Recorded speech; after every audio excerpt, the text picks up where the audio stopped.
یہ نواز شریف صاحب کو اور ان کی صاحبزادی کو اور ان کے داماد کو جو آج سزا ہوئی ہے، میں سمجھتا ہوں یہ بارش کا پہلا قطرہ ہے، اور اس بارش کے بعد ان پر اولے بھی پڑنے ہیں۔ انہوں نے 17 جون ماڈل ٹاؤن 2014 میں گولیوں کی برسات کی تھی اور 14 لوگوں کو شہید کیا تھا، 14 لوگوں کو، اور گولیوں کے ساتھ 100 کے قریب افراد کو بھون ڈالا تھا، جس میں بے حساب لوگ زخمی ہوئے، معذور ہوئے، بچے بچیاں یتیم ہوئی، عورتیں بیوہ ہوئی۔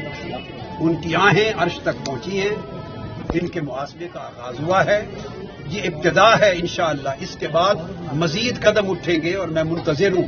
چھوٹا بڑا پکڑا گیا ہے، چھوٹا بھی پکڑا جائے گا، ان کے خاندان کا ہر فرد پکڑا جائے گا انشاءاللہ۔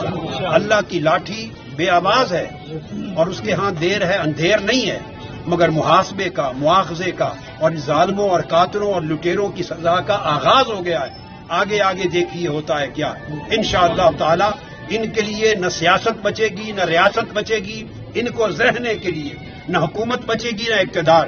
ان کا ڈھونگ بے نقاب ہوگا، ان کا خاتمہ ہوگا، اور میں مبارکباد دیتا ہوں پوری قوم کو جو اس ظلم اور لوٹ مار کے انجام کو دیکھنے کی منتظر تھی۔ اللہ رب العزت نے آج وہ پہلا دن دکھایا۔